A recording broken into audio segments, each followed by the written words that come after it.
Hey guys, Nappy Valley here, back again for another Hair Talk Tuesday. I know that it's Wednesday and I should be uploading Hair Talk Tuesday on a Tuesday, but I had a lot of stuff going on over the weekend and I was able to prepare for this video like I wanted to, so I'm uploading on Wednesday.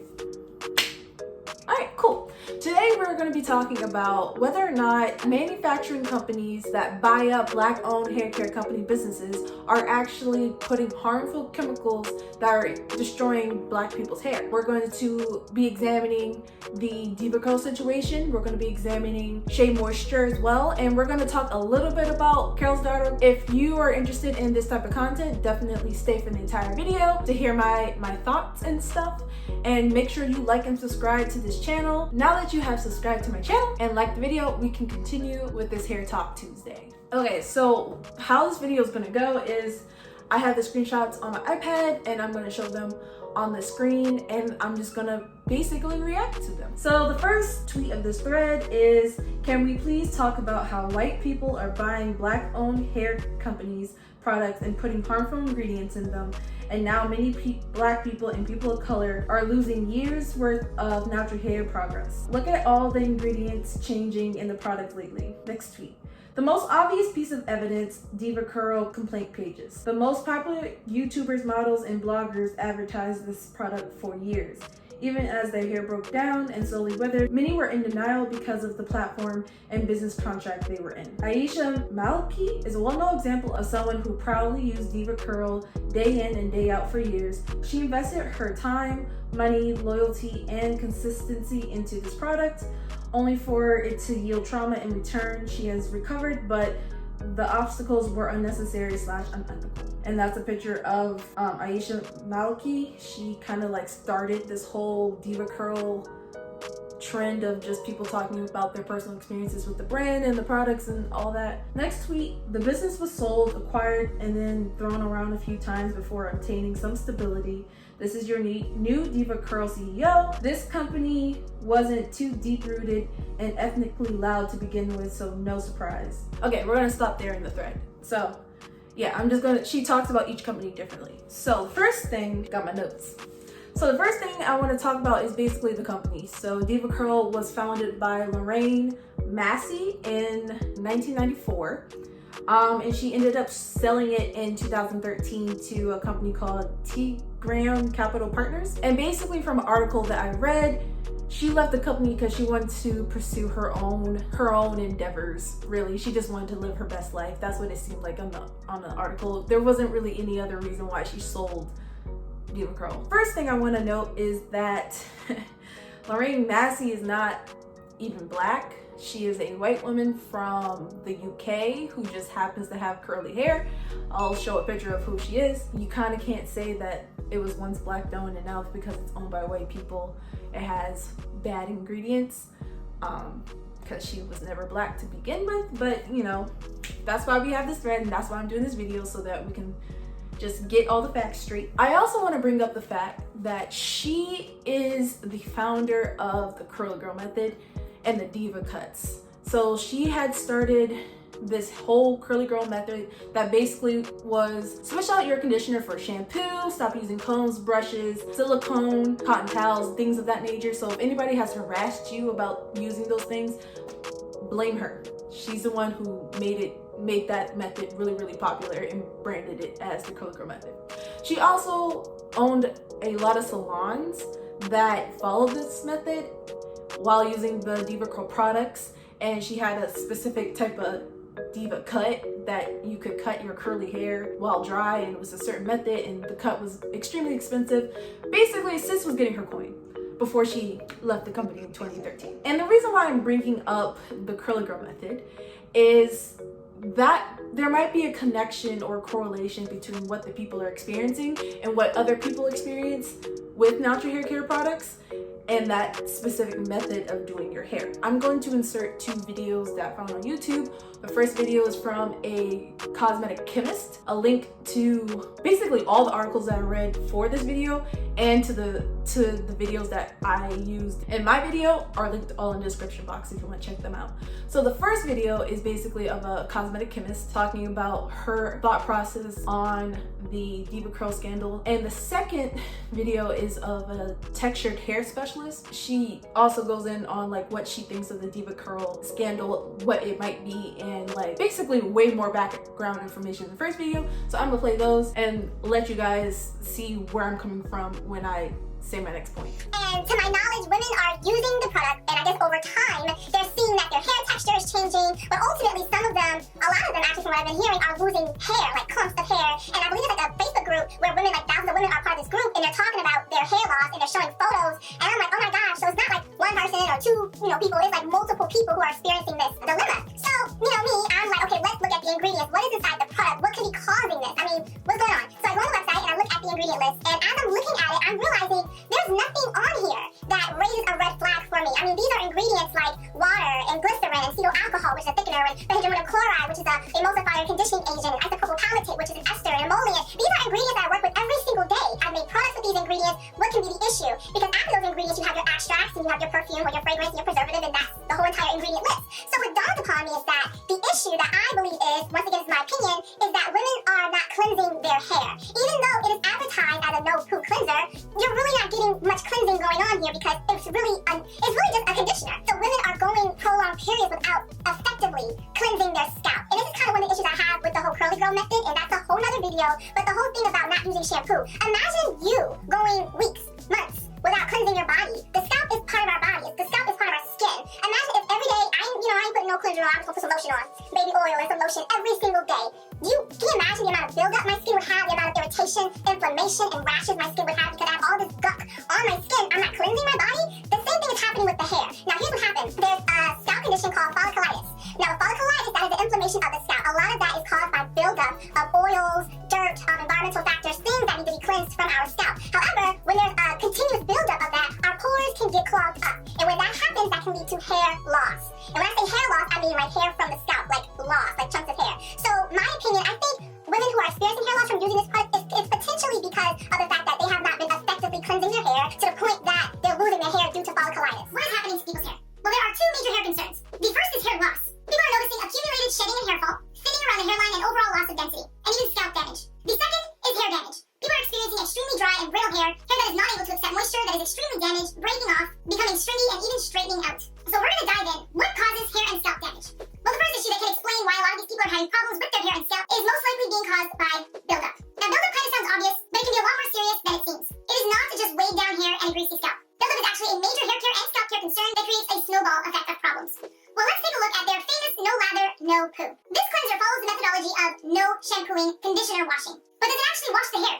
Or does it accumulate buildup? Well, this cleanser is mostly to condition the hair and to add moisture back into it, and may be great for hair that has become very dry from over-shampooing. But with consistent use and over time, this product is not able to wash the buildup, oil, sebum, and dirt off of the hair. We get buildup from environmental factors, mineral deposits in our water, and of course, over time, our products build up on the hair. So why does this become so serious? So buildup can make the hair hydrophobic. Hydrophobic hair is a condition where the cuticle and the hair strand has been sealed from the outside. Much like low porosity hair, it makes the strands very resistant to absorbing moisture. If moisture cannot get in your hair strand, it will get very dry from the inside out and become brittle and break. Some of the most common ingredients to cause this are coconut oil, shea butter, heavy emollients, occlusives, and protein. Hence why people feel like they have protein overload by associating it with hair that is very dry and brittle. All of these ingredients, including protein, will deposit into the hair strand. If it is not washed off with a real cleansing agent, they will build up on the hair, cause a ton of frizz, prevent the curls from clumping, get extremely dry, and eventually lead to breakage. But buildup also naturally occurs on the scalp, and this leads to more serious problems. Especially when we fall into the habit of conditioner washing, oil and sebum will build up on the scalp.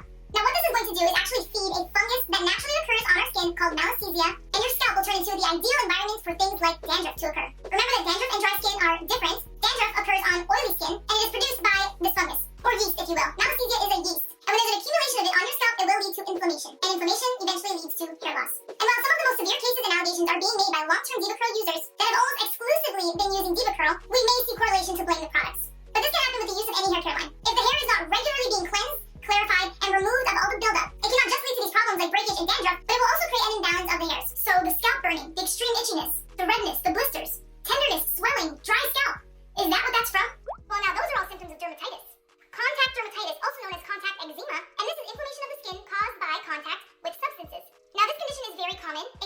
a few minutes, it can occur over time, and it is due to the exposure of irritants and irritating ingredients.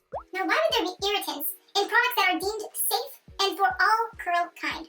Allergic contact dermatitis will vary from person to person, but some pretty common irritants that are widely found in cosmetics are fragrances and preservatives. Ah, yes. Fragrances. Fragrances are frequent culprits to cosmetic allergies. It can cause a variety of issues for people, from headaches to irritations, immediate reactions, but often, sensitization develops over time, just like buildup happens over time. For someone that has been using a product for a while with no issues, but all of a sudden starts having these symptoms, it is important to note that these things can develop over time with more exposure to these ingredients. So, now that you've seen both of those videos, you can understand why I'm kind of like on this fence of, is it really the DevaCurl products? Unless DevaCurl is lying about what's in their products or omitting certain ingredients on purpose, I think it's hard to say that DevaCurl, the bigger company that DevaCurl is now under, is purposely putting in toxic ingredients that make your hair fall out. It's more the use. If we want to blame DevaCurl for anything, we should blame them for the curly girl method, but I don't think you can blame the products per se. I also want to point out that the ingredients in this product are no different than ingredients in other products or in other hair care products that are black owned. So I think it's a little bit unfair to continue this narrative that like white owned hair care companies are destroying our products.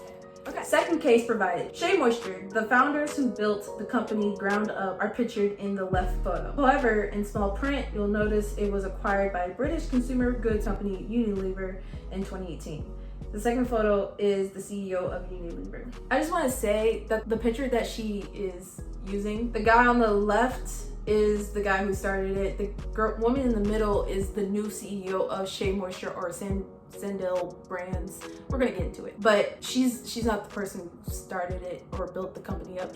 She's a new CEO within the past like 2 years, because the people who basically made Shea Moisture was him, his roommate, and his mom. The middle lady is neither of those people. Cool. And then the people on the left is Unilever. I'm pretty sure Unilever is a German company, but you know, that's not important. It's not important. You can easily find complaints regarding Shea Moisture online. Threads, videos, tweets, blogs, you name it. That curl souffle ain't it no more, sweetie. That just doesn't sound like how I speak. Oh Lord. I broke out and clinically diagnosed dermatitis 2 days after using it again last year, then remembered why I stopped using it. And then she shows, I guess, just like her search engine of like Shea Moisture causing hair loss. And here's are my thoughts on Shea Moisture. So Shea Moisture was found by Dennis, his college roommate, and his mother in 1992 in New York City, just like DevaCurl. Parent company of Shea Moisture's Sundial Brands. So like he founded Sundial Brands too, but it's like the parent organization over Shea Moisture and various other brands. And he eventually sold to Unilever in 2018. In terms of the accusations with the changing of formula, they did actually change their formula. I did find an article. I'll kind of put it up here, like what the article said. But basically, they did change the formula not because they wanted to appeal to a wider audience, but more so because, and I quote, but it wasn't because they were trying to widen its audience, but they had some questionable ingredients that did not go in line with their commitment to clean beauty products without harmful chemicals. Granted, this is just one article that I found, so take it with a grain of salt, but that is what the former Shea Moisture field manager said about changing the formula. I do think that people assumed that they changed the formula because they wanted to widen their audience because of the ad that came out in 2017 or 2016 that had mainly white women and biracial women in the video. And like, I can understand why people will correlate that, because Shea Moisture never explained their reasoning behind changing the formula. And then they have this very unnecessary and controversial ad depicting the audience that they're trying to get to and ignoring their core base, right? And you know, it would be really, really, really funny if the ingredient that they took out of the curl smoothie souffle was actually silicones, following the the curly girl method. Again, this is just a thought. I don't know if that's true, but it'd be funny if it was true. I also want to talk about why Dennis sold. Well, he technically did not sell Shea Moisture to Unilever. it was acquired by Unilever. He partnered with Unilever and allowed Unilever to acquire Sandel Brands or Shea Moisture because he felt like he was given the freedom and autonomy to do what he pleases without having like a micromanager company. And he uses Ben & Jerry's as his example of like a brand that was acquired by Unilever that is able to keep their own identity, their own social consciousness, and improve sales. That's what it said in the article. Of the time of the publication of the article that I read, he was still the CEO and the chairman of Shea Moisture. I think they have hired a new CEO, but he still might be the chairman of Shea Moisture. So it means he still makes decisions for the company. And the third reason why he decided to partner with Unilever is that Unilever pledged $100 million for new voice funds to fund like minority businesses and entrepreneurs. So some businesses from this fund are Minted Cosmetics and Honey Pot Co. Now that we got that out of the way, in terms of the product damage and hair loss, I feel like it's safe to assume that the same thing that's going on with Diva Curl is going on with Shea Moisture, in terms of people not clarifying their hair as much, in terms of certain ingredients that are irritants that everybody uses, not specifically these companies, that everybody uses, are affecting people. Because I can say for myself that I stopped using the Curl Smoothie Souffle because I had some type of reaction to it. But now since I've looked through stuff, it could have been I had a reaction to the fragrance. Is that necessarily a toxic and damaging ingredient? No, but it's an irritant, as they say, and it can cause allergic reactions in some people if they're allergic to it. And in terms of like products not working as well, they took out the ingredient that I guess made products thick, and so none of their products or none of their lines have this ingredient, so things don't work as well anymore. I'm not saying that they're not open to scrutiny, but I do think it's unfair to say that just because Shea Moisture is under Unilever, which the dentist guy still has control over the brand, is the reason why all this is happening. Okay, the third piece of evidence includes Carol's daughter. Oh, Carol. This product was more of a last resort that I decided to try because I noticed a lot of products I liked were changing, so I gave it a go. But like Shea Moisture, my hair broke and shed. Lisa Price, the founder of Carol's Daughter, sold her brand that was also built from ground zero to L'Oreal. And here's your lovely CEO of that company. So she shows picture of Carol's daughter, of Lisa Price, and she shows the CEO of L'Oreal. So I'm not gonna go in as much detail with Carol's daughter as I did with Diva Curl and Shea Moisture because I just don't think it's necessary. But I will like to say that Lisa Price started Carol's Daughter in 1993. In 1993, also in New York City. I just think it's all funny that they all started in New York in the 90s, but whatever. And sold to L'Oreal in 2014. But what you might not know is that in 2014, the company, not her, the company filed for bankruptcy. I don't think it was the entire brand, but the part of her company that dealt with the business, the stores, like she used to have Carol's Daughter stores where they only sold Carol's Daughter. That part of her business was going bankrupt. And then later on that year, she sold to L'Oreal. So I don't think this was like a predatory type of interaction. She literally filed for bankruptcy, meaning she didn't have the money to maintain this part of her business, and so she had to sell in order to save it. Okay. In terms of when that article was published, she's still the CEO of the business, meaning that she still has say over what goes on with the business.